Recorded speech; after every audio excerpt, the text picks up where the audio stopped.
Hello there, it's our regular Tuesday appointment, and I can officially confirm that Christmas is just 12 more sleeps away, and I really hope Santa will be arriving for you guys.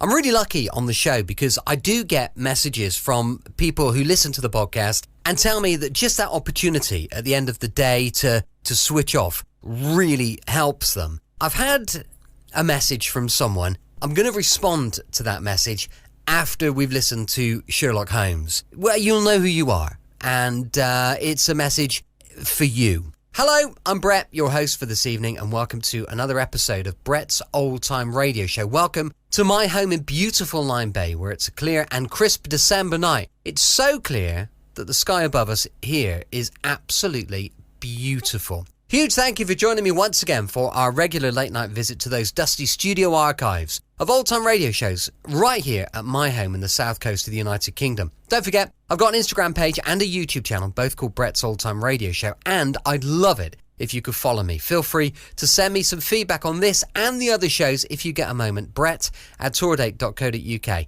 Now, time for the next amazing adventure from those case files of Dr. Watson and Sherlock Holmes with an episode called The Camberwell Poisoning. Petri Wine brings you Basil Rathbone and Nigel Bruce in the new adventures of Sherlock Holmes.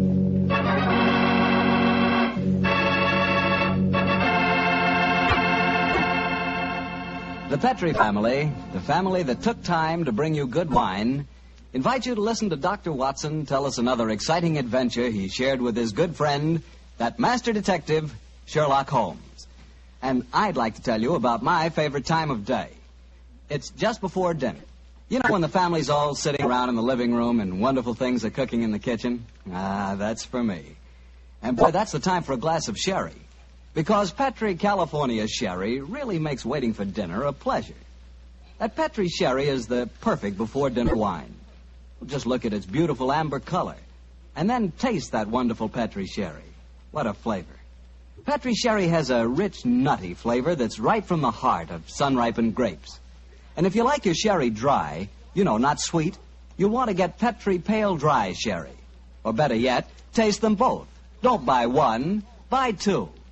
Those letters P-E-T-R-I on the label are the personal assurance of the Petri family that Petri sherry is truly good wine.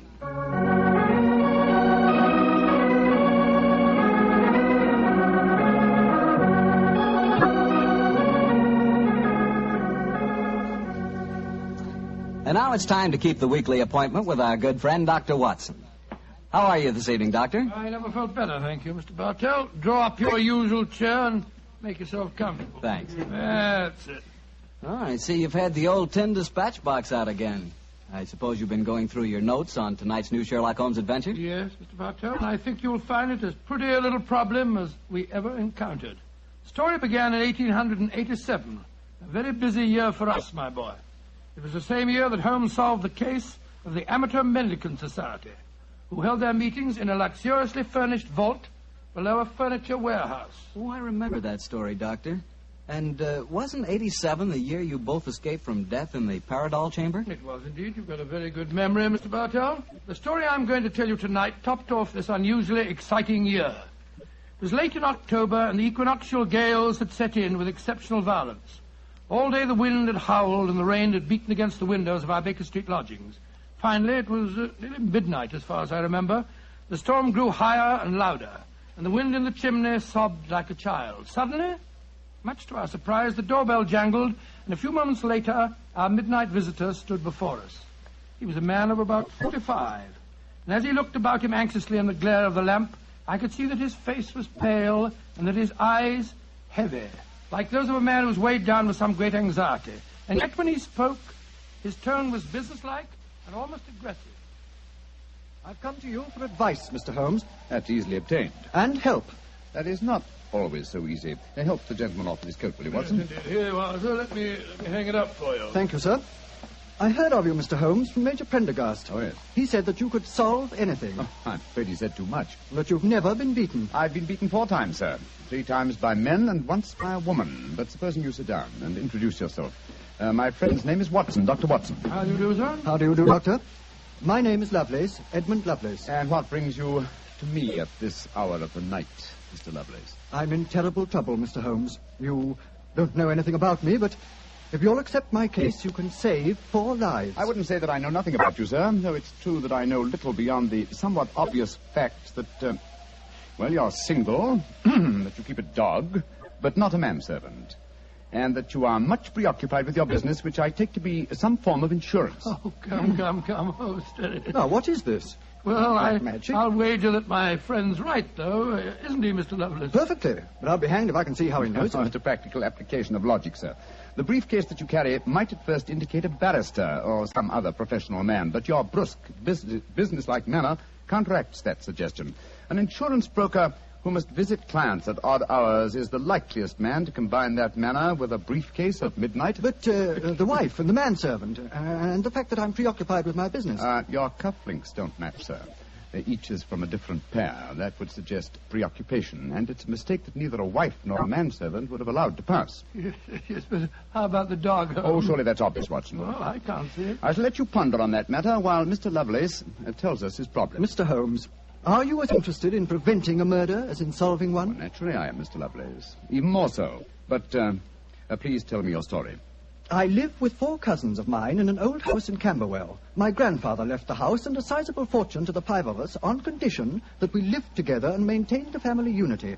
It probably won't surprise you to know that we've grown to get pretty much on each other's nerves. Well, what happens if one of you dies, Mr. Lovelace? His share is divided among the others, Doctor. Oh, the wonder to me is, sir, that not that a murder may take place, but that it has not happened long ago. Who's responsible for the administration of the estate? My cousin Gerald. He's much older than the rest of us, and he's a thoroughly unpleasant, cantankerous man. Yeah.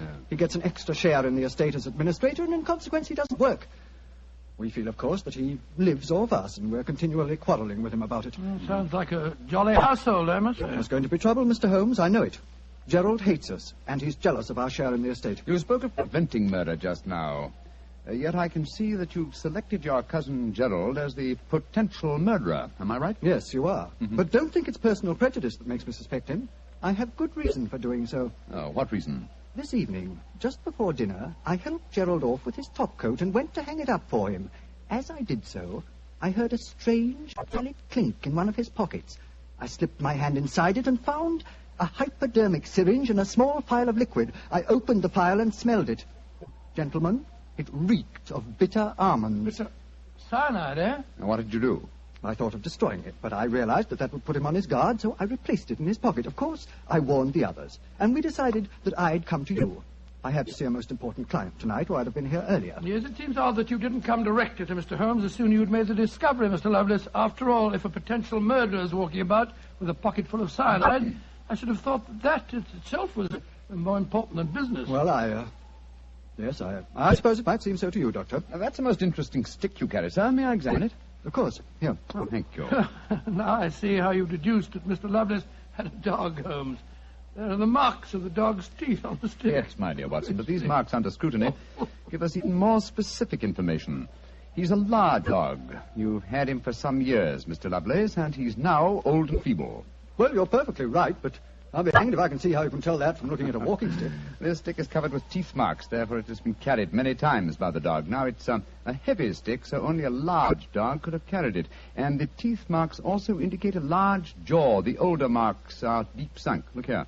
The fresh ones, where the wood is not yet darkened, are shallow. Yes, it's obvious that the jaws are losing their strength. That's very clever of you, Mr. Holmes, but I don't see what it has to do with the case in hand. Oh, neither do I, Holmes, I must confess. No, surely it tells us that your story, Mr. Lovelace, may bear a less terrifying implication than you think.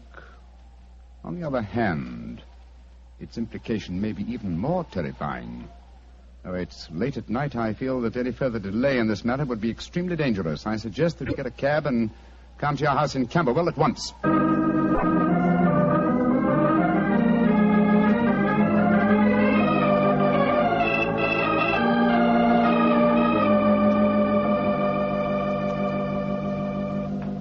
Alice, Randolph, I'm glad you're still up. I was able to persuade Mr. Sherlock Holmes and Dr. Watson to come back with me. Gentlemen, this is my cousin, Alice Harley. How do you do? How do you do, Miss Harley? How do you do? And my cousin, Randolph Lovelace. How do you do? How do you do, How sir? do you do, Mr. I've Lovelace? told him about the whole business, Randolph, so we can all speak perfectly freely. Let's begin by sitting down, shall we? Randolph and I had just finished a little cold supper. We've been to the theater tonight. Well, Mr. Holmes, I suppose Edmund told you about finding the hypodermic syringe and the cyanide in Gerald's coat pocket. Yes, indeed. May I ask where your cousin Gerald Lovelace is now? We left the house at 7, but I imagine Gerald went upstairs at 8, as usual. Didn't he, Edmund? On the stroke of 8, Alice. He's very fixed in his habits, Mr. Holmes. He goes up to his room every night at 8. There he reads or works on his accounts and eventually goes to bed any time between 10 and 1. Well, he might still be up. I should like to speak to him a little later. In the meanwhile, may I ask you two young people to tell me quite honestly your feelings about your cousin Gerald? And you might as well be frank. I've kept nothing back. All right. Randolph and I hate him. First of all, we're sure he's jealous of our shares in the estate, and then we... Alice and I want to get married, Mr. Holmes, and Gerald won't hear of it. But you're cousins, aren't you? Only second cousins, Dr. Watson. Gerald is dreadfully conventional. He's threatened us that if we do get married, he'll go to court and try to have our shares in the estate annulled. And from the way the will is worded, I wouldn't be surprised if he could do it. So you can see why we have no great love for him, why we're afraid of him. Well, he sounds an extremely unpleasant person to me. You mentioned there were 5 cousins in the house. 3 of you are here. Mr. Gerald Lovelace is upstairs. Who and where is the 5th cousin? The 5th cousin is my brother, Gilly. He's something of a tragedy, I'm afraid. You see, Gilly's 20, but he never developed mentally beyond the age of 8. He had a bad fall in the hunting field when he was a kid. He's been like this ever since. Oh, I'm sorry to hear that, sir. But he's the dearest, most gentle boy you've ever met. And, incidentally, the one person in this house who doesn't hate Gerald. The poor fellow doesn't understand the conditions of the will, I suppose. No. But if he did, I don't think it'd make any difference. I swear that Gilly loves every living thing, especially Gladstone. Gladstone is the name of his dog. His dog? Yes. The dog may be the key to this whole matter. The dog? What makes you say that, Holmes? When a man brings a quick and painless poison home to a household containing an old and feeble dog, it's more than possible that he has obtained that poison, quite legitimately, to give the dog a merciful death. To kill Gladstone? Oh, no. After all, Alice, dear, he is old and almost blind But, now. Mr. Holmes, if you think Gerald brought home the poison to put Gladstone out of the way, well, and I admit it sounds perfectly logical, what made you decide to come here tonight? Because I dare not even guess what you may have done by including the thought of murder in this situation. Where is your brother Gilly? In his room upstairs, asleep. I wonder if we might go up to him. I should like to talk to him, if you don't mind. And after that, I want a few words with your cousin, Gerald Lovelace.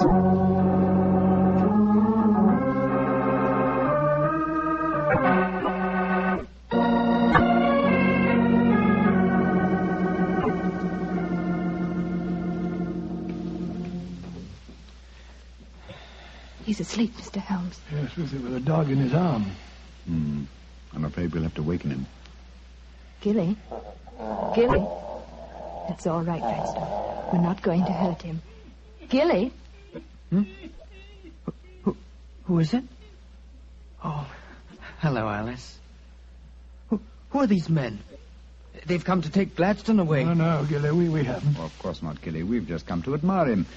Your brother's been telling us what a fine dog he is. Oh, that's different. Isn't he beautiful? I just had such a wonderful dream about him. Such a wonderful dream. What was it, Gilly? Well, he was all young again. Just a puppy. He was chasing a rabbit across a cliff top. And I was running with him. Oh, Gladstone looked so beautiful. Didn't you, old boy? Of course you did. And you know, the rabbit went down a hole, and Gladstone went down after him. And I went down after Gladstone. And we all had tea with the rabbits. Oh, it's so funny. They all had little green hats on. Hats with feathers. I wanted Gladstone to try one on, but he wouldn't. So sleepy. Come on, Gladstone. Let's go back to the tea party. Okay. His world may be a great deal more pleasant than ours, Watson. That's what I'd like to think, Mr. Holmes. Now I'd like to have a few words with your cousin Gerald. His room's at the end of this corridor. I'm afraid Gilly wasn't much help to you, Mr. Holmes. On the contrary, young lady, he told me exactly what I wanted to know. Here we are. This is Gerald's room. There's no light under the door. He must have gone to sleep. And I'm afraid we must waken him, too. Must A heavy sleeper. But he isn't. He's a remarkably light one. Come on, let's go in. Strike a match, will you, old fellow? That's all. The gas mantle's at the head of his bed, Dr. Watson. Yeah. Well, he's lying on the outside of his bed. He must be... There's blood on the pillow. Great Scott, Holmes. The back of his skull smashed in. He's been murdered. Oh, no! Horrible! Yes, Watson, but not from the blows on his head. Look here on the table by his bed. A hypodermic syringe and a broken file. Yes, a broken file. Reeking of bitter almonds. Poor devil. Well, I won't pretend I liked him. But what a ghastly way to die. All they that take the sword shall perish with the sword. So the scriptures say, Mr. Lovelace. The very suspicion of the killing has brought murder to pass. Well, it's too late to prevent it. Our job now is to find the killer and see that he's brought to justice.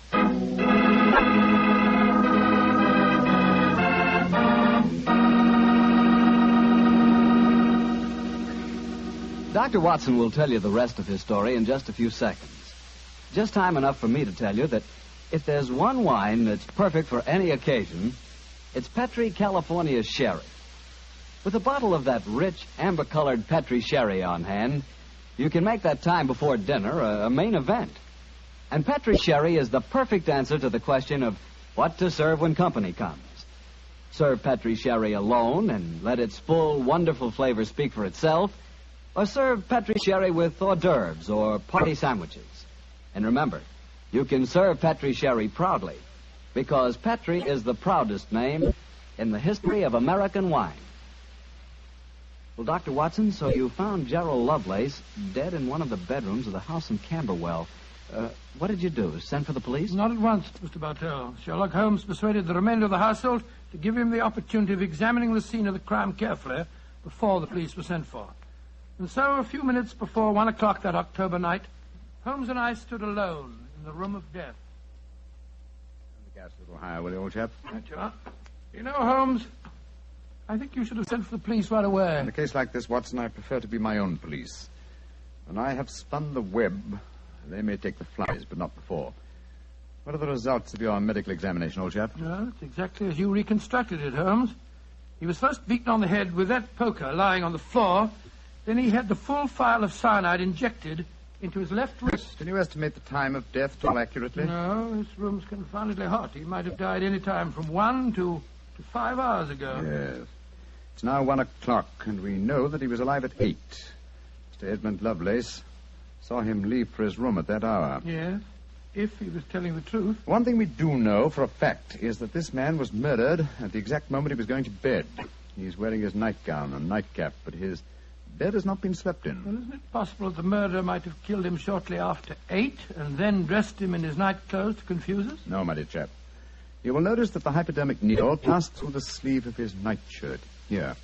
Also, the nightcap is crushed and bloodstained from the blows of the poker. No, Gerald Lovelace had prepared for bed. Yes. Look at the glass of water on the night table and the prayer book and the watch. Yes. Signs of a prosperous and meticulous man. Mm-hmm. Very fine gold watch and in excellent condition. Aha. There's the answer, Watson. What do you mean there's the answer, Watson? I just wound this watch 1 turn, and then it was fully wound. That provides us with a time schedule for our murder. Come on. We'll send a servant for the police, and while they're on the way, if you'll call everyone together, I should like to put a few more questions to this family.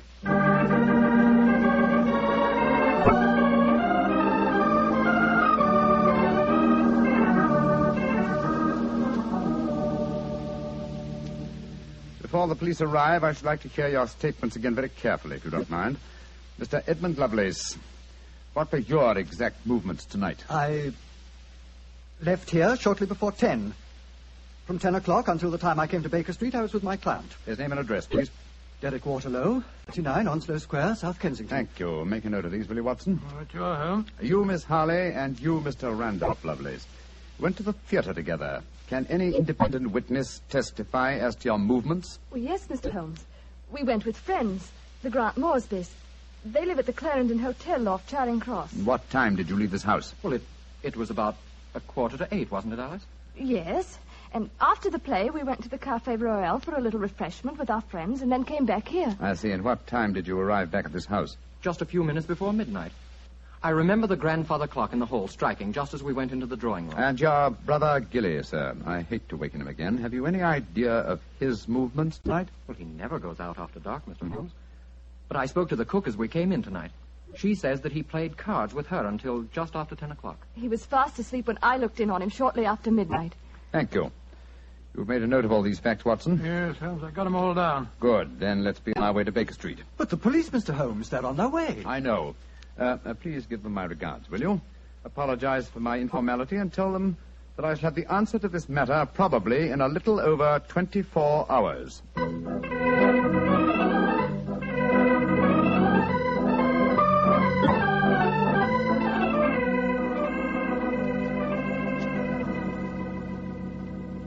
Holmes, here it is well after midnight. You haven't done a thing on the Camberwell case. No, but you have, old chap. You've checked on all the time alibis and found them valid. I'm much obliged to you. Yes, Inspector Lestrade was here tonight, you know, and he made some pretty caustic remarks, I can tell you. Oh, didn't you inform him that I'll have the answer to the problem before many hours have passed? I did, but you know, Lestrade, he wanted action. He shall have it.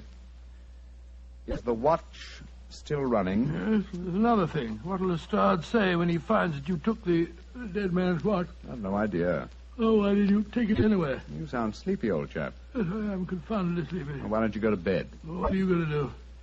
Continue my vigil with my pipe and the watch of a dead man.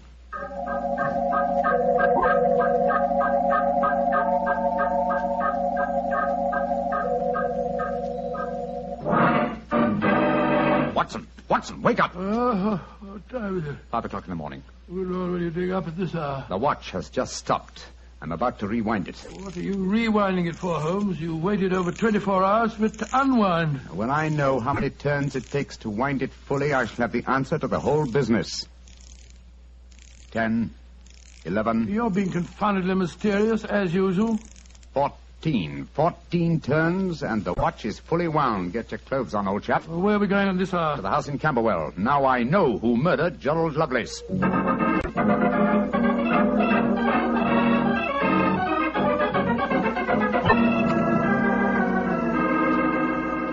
Mr. Edmund Lovelace, I'm glad you let us in.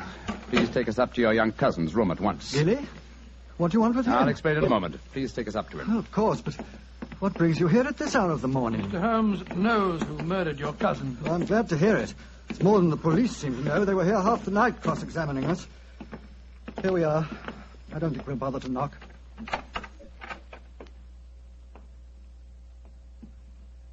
Gilly? Gilly? I'm awake. We heard you coming up the stairs, didn't we, Gladstone? It's the same man again. You're not going to take Gladstone away, are you? Please don't take him away. Don't worry, Gilly. We're not going to touch him. Oh. All right, then. Oh, Gilly. Yes? You really love that dog, don't you? Of course I do. More than anything or anybody. I believe you'd even kill a man who tried to hurt Gladstone. Wouldn't you? Oh, yes, sir. I would. Gilly! No. Great Scott. Gilly, I don't think you'd really kill a man. I don't think you could. Couldn't I, though? How would you kill him? I'd hit him first. I'd take a poker and hit him on the head so he couldn't fight back. And then I'd take the nasty needle he told me he was going to stick in Gladstone, and I'd fill it full of that water he showed me, and I'd stick it in him. That's what I'd do. Then he'd be dead. And he couldn't hurt my Gladstone anymore. Not ever. Let's leave him, shall we? Goodbye, Gilly. Pleasant dreams. Goodbye, sir. Good old Gladstone. You satisfied, sir? Yes. Poor Gilly. There's no doubt about it, of course. Can there be no one to describe the murder to him, and yet he's just given an exact description of its method? What'll happen to him? They won't try him. No. A little pressure in the right places, and he'll be released to a private nursing home. I'll do everything I can, Mr. Lovelace. Thank you, Mr. Holmes. Thank you very much.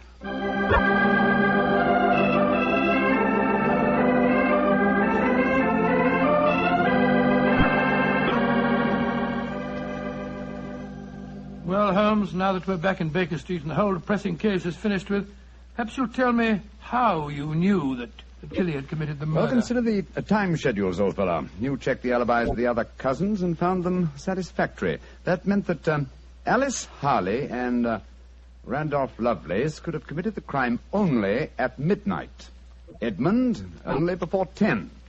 Gilly, only around 11. You said that the time of death could have been at any of those hours. Yes, I did. So how did you pin it down to 11? The watch gave me the specific answer. When I picked it up, I unthinkingly wound it.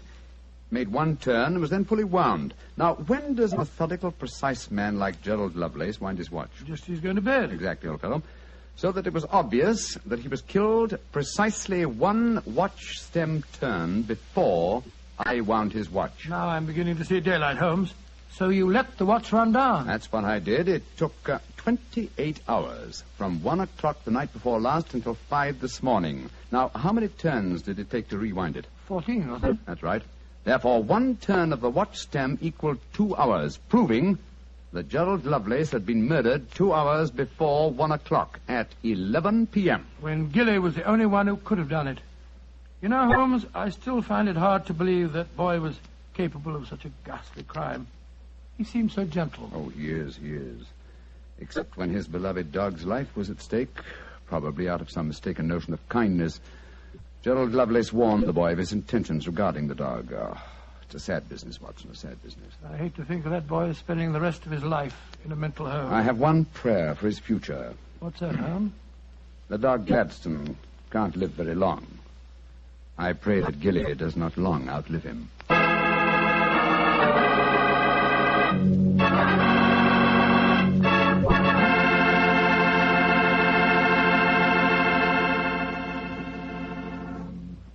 Doctor, that was a remarkable bit of deduction on the part of Mr. Holmes. Yes, extremely clever, wasn't it? Of course, if I may say so, I was of some small help myself. Small help?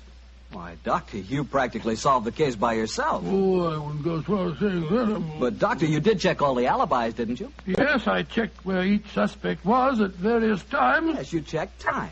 And what's more important than time? Well, Why, Doctor, time is even vitally important when it comes to wine. I was wondering how you were going to bring that in. And one thing we do know, Petrie took time to bring you good wine. So nobody can miss with Petrie wine. It's just got to be good. You know, you can't be in the wine business as long as the Petrie family without really learning all about the fine art of making wine. And don't forget, the Petrie family has been making fine wine since way back in the 1800s. So, naturally, they've been able to hand on down, from father to son, the result of generations of experience at turning luscious, sun-ripened grapes into fragrant, delicious wine. No matter what type of wine you prefer, you'll like it more if it's a Petrie wine, because Petrie took time to bring you good wine. Well, Dr. Watson, what new Sherlock Holmes story do you plan to tell us next week? Well, now, next week, Mr. Bartell, I'm going to tell you a most unusual adventure that Holmes and I had when we were attending a performance at the Opera House in Rome. It concerns a famous singer who lost her voice, an understudy who was nearly lynched, and a murder that baffled the police. I call it The Adventure of the Terrifying Cat. Well, that's a story we've got to hear. Thank you, Mr. Bartell. And before you go, I want to talk to our friends about their war bonds. You know, during the war, the best investment we could find was a United States war bond. And for my money, they're still a great investment. They're called United States savings bonds now, and only the name is changed. Savings bonds are sold in the same denominations and give you all the same advantages. And you can buy savings bonds at the same places at your bank or your post office or through the payroll savings plan. So invest all you can in United States savings bonds, because you cannot find a better or a safer investment.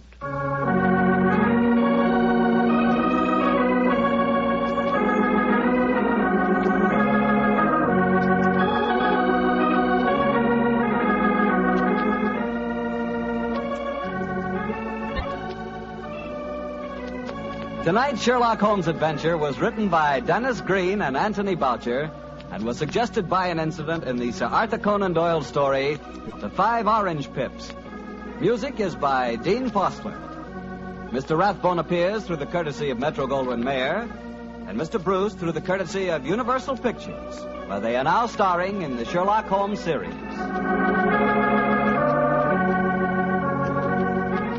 Petri Wine Company of San Francisco, California, invites you to tune in again next week, same time, same station. Sherlock Holmes comes to you from our Hollywood studios.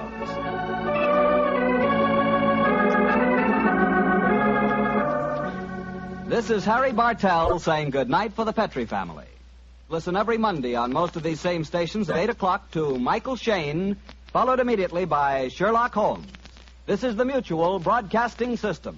Welcome back. I hope you enjoyed tonight's episode of Sherlock Holmes. And don't forget, we'll be back tomorrow for another adventure with Dick Barton, Special Agent, going live at 5 p.m. GMT. Of course, my exciting news is that from next Saturday, we'll be running a brand new show to us, and I promise you, it is awesome. You'll be listed to yours truly, Johnny Dollar. Now, if you want to email me, you could do that at brett@tourdate.co.uk, and I'd love to know your thoughts on the show. As I mentioned earlier, we've had a message into the studio, and it really did touch me, and I wanted to respond. So I've got a message for you. You know who you are, and can I just say, these podcasts are exactly for people like you. How you doing? I completely get it. It's been rough, and it's been a tough year, but I'm so proud of you for reaching out. Tell you the truth, if anyone knew what you went through and what you are going through, they'd look at you and say, how are you still smiling? How are you still standing with all the crap you've been going through? I just want to say, as someone who I feel kind of knows you a little bit, I'm proud of you, and I promise things are going to get better. Just stick with it.